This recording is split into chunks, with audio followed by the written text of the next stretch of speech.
That looks strong. Listen, I don't mess around. I go hardcore on that stuff. How you doing, Maya? I haven't seen you for a while. Yeah, I was gonna say I haven't seen you either, and I've been trying to relax a little bit, Right. disconnect. Yeah, it's one of those like seeming impossibilities. But we were just talking before we went on air. I took Twitter off of my phone because for the weekends, and I think your idea, Maya, of having like a separate phone that it's just for Twitter is really solid. I'm gonna get like a box with 2 keys, like you're on a nuclear submarine. I will tweet now.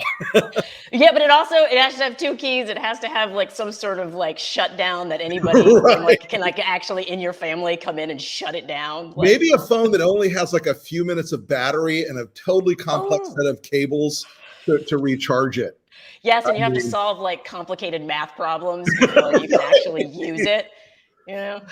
Wait, I forgot about differential equations. God damn it. I'm like, Pythagorean theorem. I don't know. And then I would just never tweet, which is actually would probably never. You know, if it's an extension of my old rule of never tell anybody anything, never tweet. I mean, it seems to make some sense. It does. You guys do anything this summer? Now, didn't you just move? I did, but I'm in my old place. I moved yesterday, and I'm in my old place. My bunnies are over here hopping mad because I won't let them out because it's like chaos. And yes, I did just move, and a lot of moving should come with therapy. Like it's so stressful. It's so stressful. Always. And, you wake up in the morning, and I'm like, where am I? Whose house is this? Oh, it's my house. Okay. I know the feeling. God. Well, yeah. I mean, it's we since we're taking our summer hiatus, from LPTV, and everybody's sort of taking a breather because it's August and the world shuts down. But the news keeps pounding away at us. Do you watch a bunch of Olympics this year? I did a little bit, more for the controversy of it than the actual Olympics this time, because it was just like, it just seemed like it wasn't even about the sports as much. Yeah, I hate that part of it because it's like Republicans used to always say things like, "Oh, shut up and play your music and just do your sports and leave politics out of it." And now every goddamn thing has to be a Fox News story. Yeah. Simone Biles, was she depressed that day, or was she did it? I mean, come on. Well, and also like that sport, like doing backflips on a balance beam, like that is something that you kind of want to be in the right headspace for. Yeah, you kind of do. You kind of do. But also, it's like, talk about getting in the right headspace. Like everything that's happened in the last week, like it's been like just a torrential downpour of craziness in politics. And so it's been a weird time to be on hiatus because I'm watching everything that's happening and I'm like, they're not in the right headspace either. Like Texas needs to take a break. Florida, DeSantis needs to take a damn break. I don't know if you saw this yesterday. I tweeted this out. I live in Tallahassee where the governor sends his kids to a very posh private school, a very expensive, very posh private school. I know this because my kids went there. And he took his kids out of school or kid out of school there because they issued a mask mandate. I'm like, is your politics that fucked up that you don't want to protect your own kid? There's an episode of the Chappelle Show, the sketch called "When Keeping It Real Goes Wrong."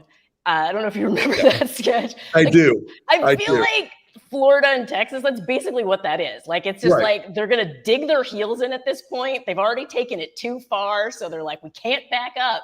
Right. It's like it's just like idiocy. Like, how many cases are there now? I think it's like 6th record in a row. Florida's rocking like 25,000 cases a day right now. Wow. And so we're like a third or a quarter of the country's total load. And, at least Ron DeSantis is selling a lot of merch out there. Oh, yeah. Is he still selling the Don't Fauci, my Florida? Yes, Don't Fauci, Florida, and the beer koozies and the T-shirts and everything else. Because, it's not like Florida's sanitary standards are that high to begin with.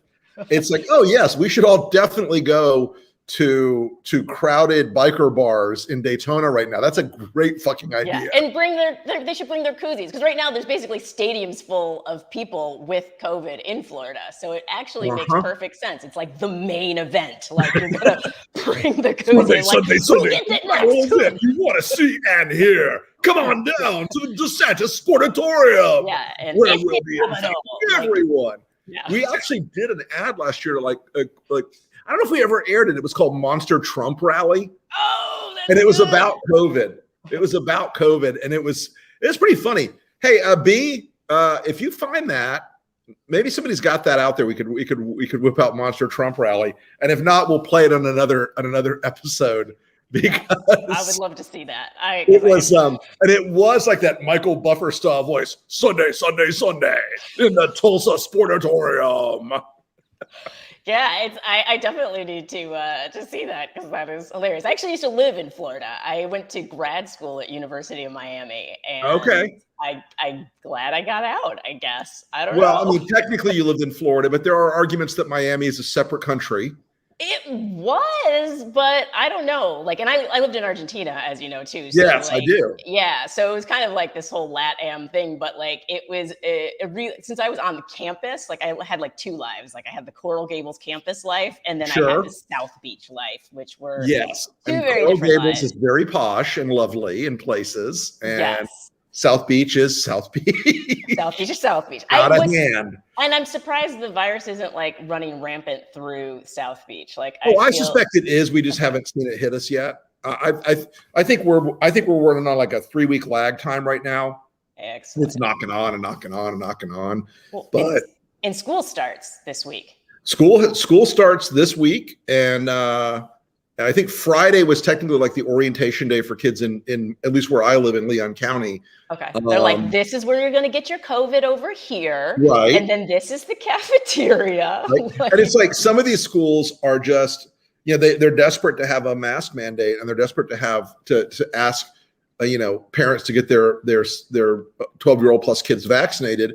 And DeSantis is just like foot down, foot down, foot down, foot down on it everywhere. It's kind of crazy. Yeah, he's actually going. I think one of the head of one of the main teachers unions came out. Right. Like originally, she was not pro mandate. Yeah, Randy Weingarten. Yeah.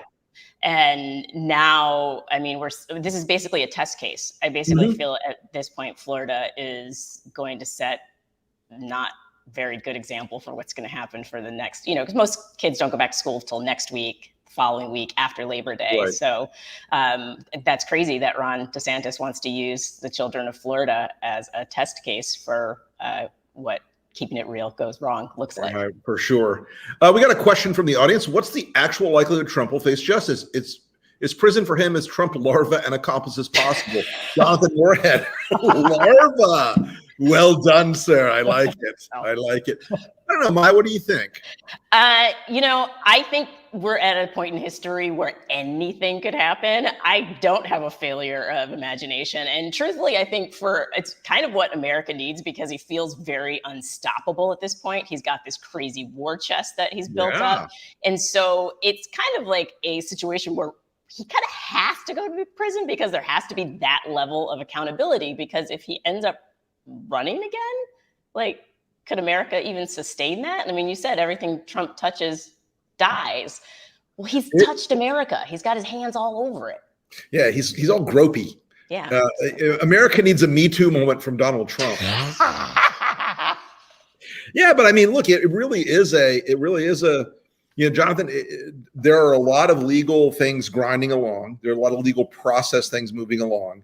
But, look, the guy has the luck of the devil.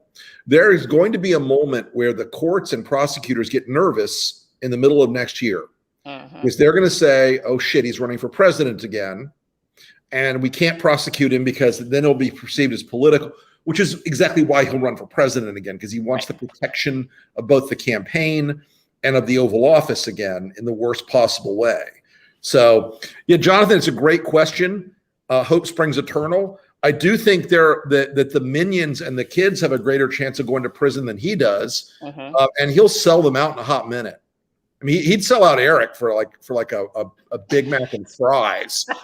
Maybe Don Jr. might take a few more minutes and a McDonald's apple pie. The only one that'll get protected is Ivanka, but the rest of them will go. If the wolf is at the door, hey, Eric, go out and handle that, will you?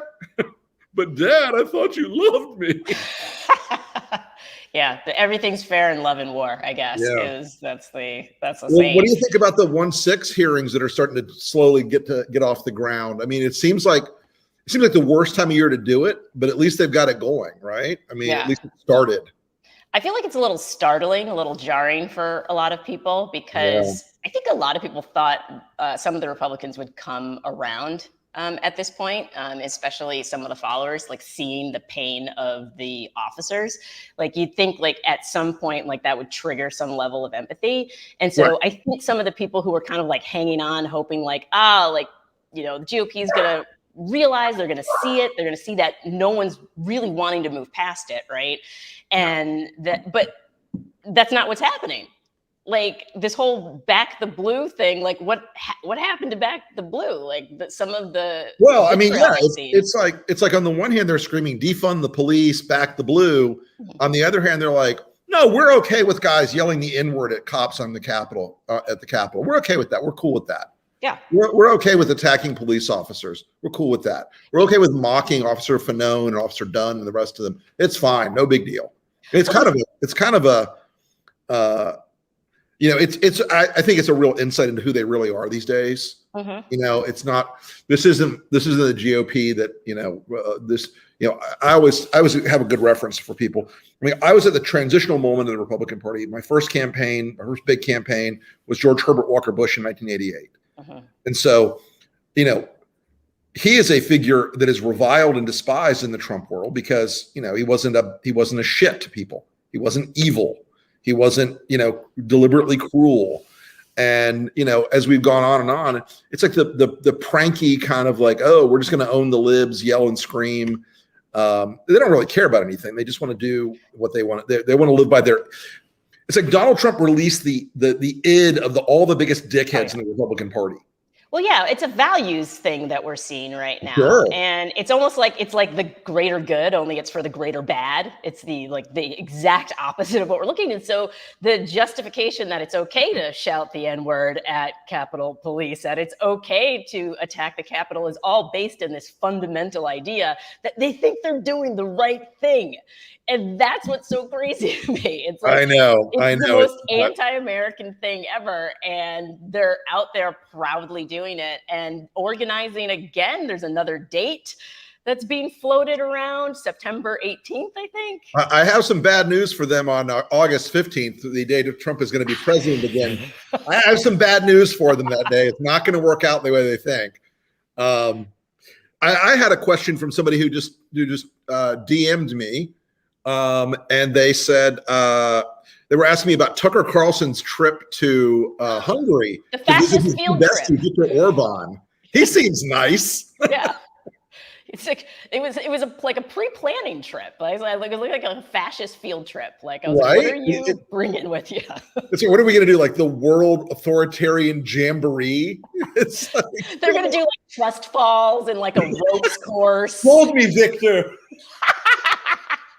Jesus Christ. No, that was something interesting because,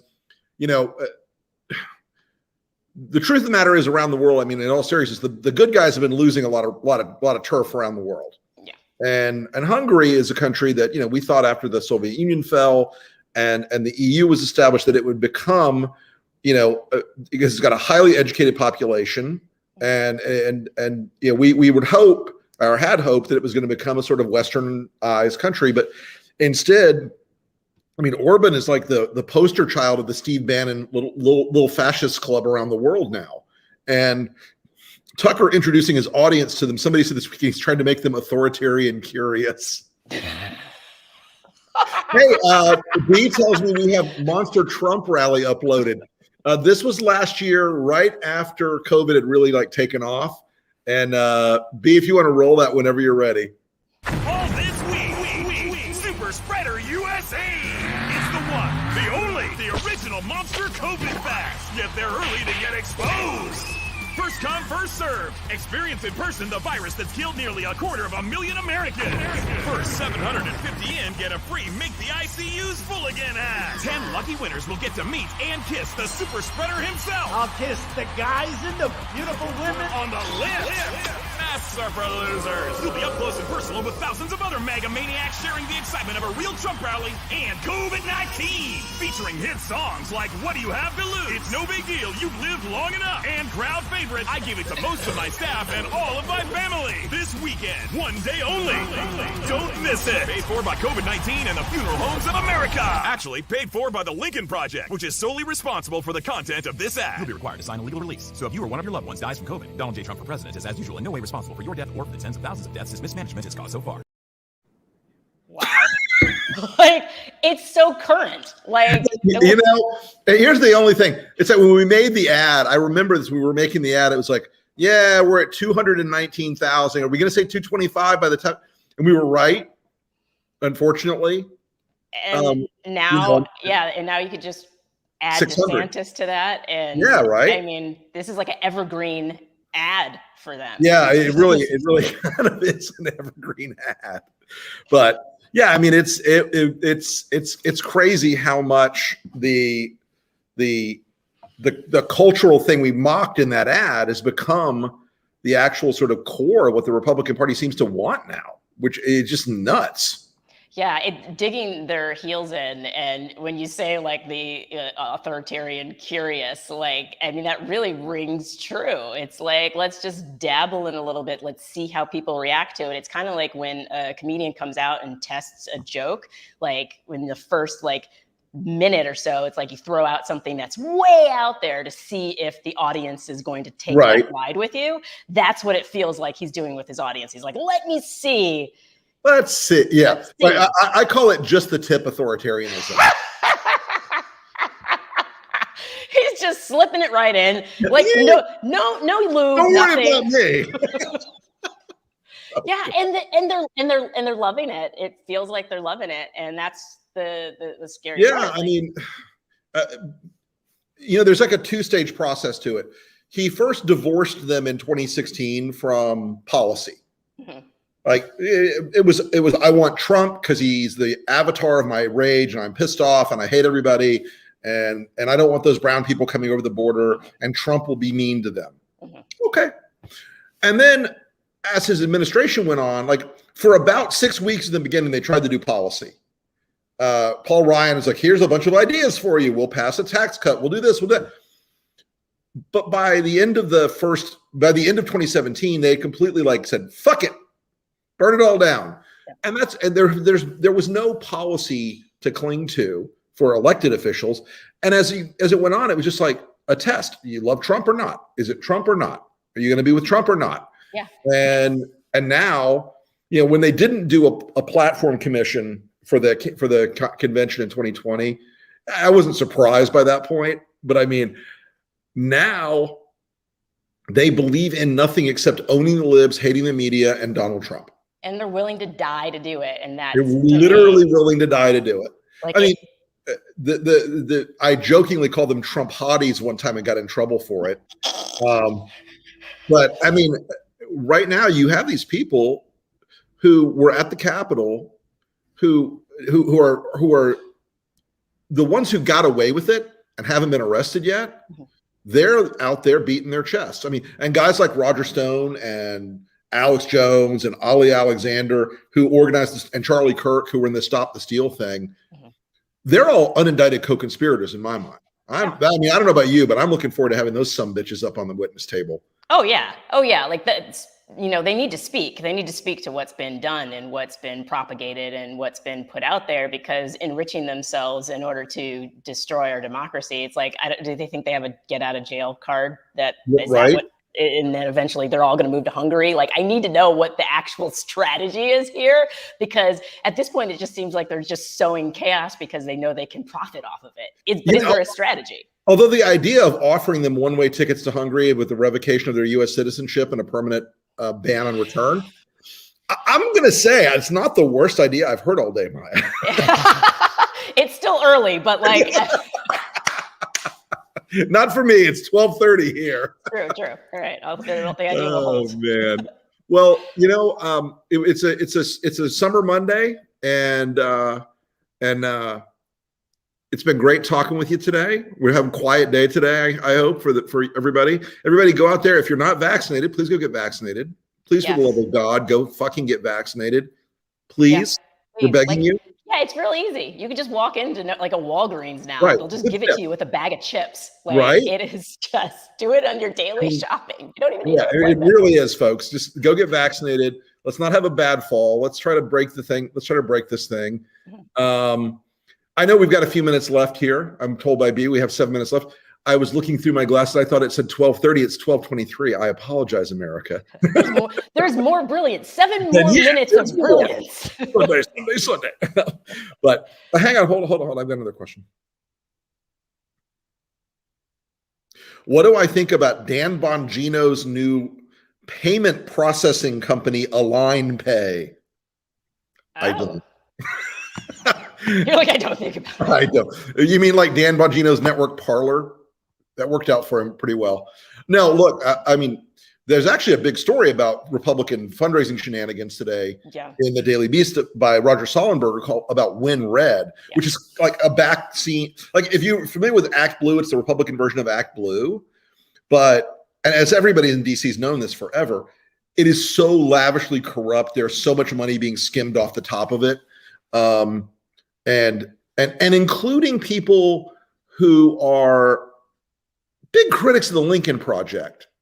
Looking forward to seeing that part of the story come out next. It's going to be, believe me, there was an Air Force general one time. He was a fighter pilot in Vietnam, or actually an Air Force colonel. Sorry, it was a fighter pilot in Vietnam. He was talking to me one time when I worked at the Defense Department, and I was trying to get something done, and he goes, "Son, you need to slow down and wait." I'm like 25 at the time, right? He goes, "Son, you need to slow down and wait a little bit."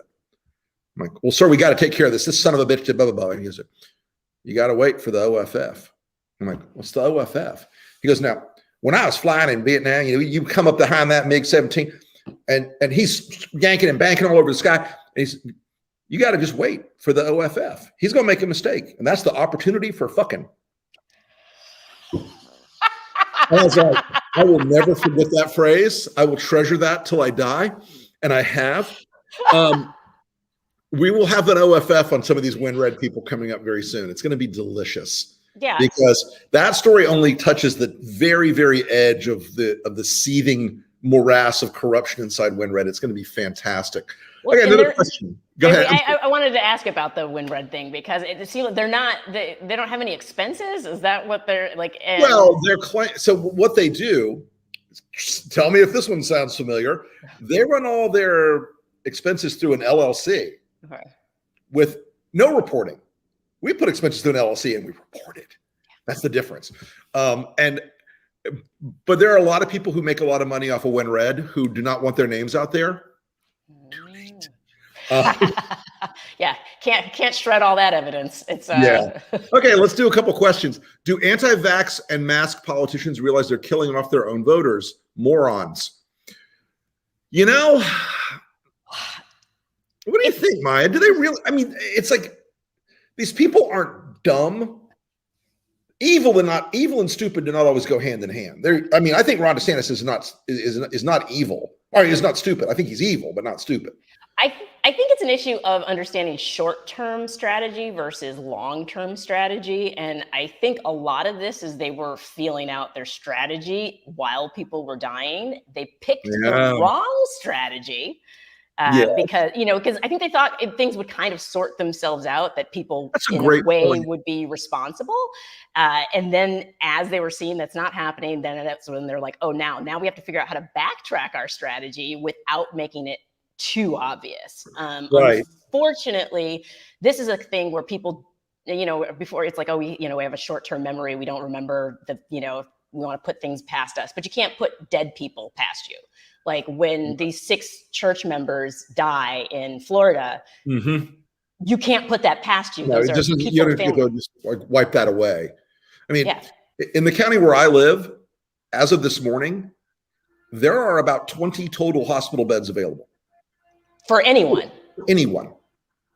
It's a big county with a lot of hospitals. Yeah. A lot of high-tech healthcare here. It's slam-a-jamma with COVID. So, I think they know they're going to kill off some of their voters. But I will tell you this, folks. Ron DeSantis's COVID messaging and positioning and policy has never been about COVID. It's about 2024. Ron DeSantis is betting everything that Donald Trump will die of a heart attack or go to jail or not be the nominee, and that he will be the nominee. That's why all this shit with Ron DeSantis is happening with COVID. Every single bit of it. They've always got their eye on 24. That actually, so could there be like a, E2 Brutus movement? Like, is there a possibility that somebody? Well, I'll tell you one thing that's in the chattering class in Florida right now. Ron DeSantis's approval numbers in Florida have fallen 15 points in 6 weeks. A lot of points. That ain't pretty. Yeah. I mean, he's now upside down on approve, disapprove, and his personal approval is down, and his handling of COVID is way down. So he's taking some political damage from this, and we'll see. I mean, the election year is going to heat up soon. And if I was in the position where Charlie Crist or Nikki Fried or any other candidate running against him for governor, I would make this race a complete referendum on COVID. Yeah, I would stick to that. I'd stick to their knitting on that. Not try to get out broader than that. Go where the fish are, and that's COVID in this case. Yeah, I don't think the pond is well stocked. Yes, it is. Oh my God. Okay, on some platforms, I noticed questions asking about whatever came of the Arizona vote recounts. Well, apparently the cyber ninjas. The cyber ninjas are still at it in Arizona. Although the supervisors of the Maricopa County Board of Elections are like, get this fucking thing over. Senior donors and Republicans are like, this has got to stop. But the state Senate apparently is the driving force here. And, Arizona's like Florida without the humidity and the green. It's just as fucking crazy. And the Republicans out there are the same strain of cuckoo pants that they are in Florida. And look, honestly, it's the home of like a lot of crazy conspiracy types. Yeah, I get nervous when I'm flying through Phoenix. I'm like, I tell my daughter, I'm like, just stay in our lane, okay? We were out in Denver doing a fundraiser a couple weeks ago, and I was tweeting about Denver International Airport and all the conspiracy theories about it. And oh my God, it set loose the crazies. Wilson's joking about a real thing. Denver is a satanic portal to hell. I'm like, no, what date is that at? Oh my God. Hey, well, Maya, thank you so much for taking the time today. I'm so glad we got to catch up. Yeah, me too. This has been a ton of fun and a good week to do it because there was a lot going on, and now we can detach ourselves a little bit. Can we take a little bit? We can have a little rester. Yeah. So when are we back? We're back in the fall, right? Sometime in early September, I guess. Like the technical side of that, I try to avoid anything to do with the technical side of it because I'm a goddamn, I'm a technical lightweight when it comes to TV production. Ironically. Yes. But we will. In the meantime, folks. Tune into the LP podcast. You can follow Maya at Maya on Stage on the Twitter. You can follow me at the Rick Wilson. Hey, shit, it is. And of course, like and subscribe to our YouTube channel, our StreamYard, our podcasts, all the things that we do. We will be in the fight every day. I hope you guys all have a great week, and we will talk to you again on Friday. Yeah, take care of each other.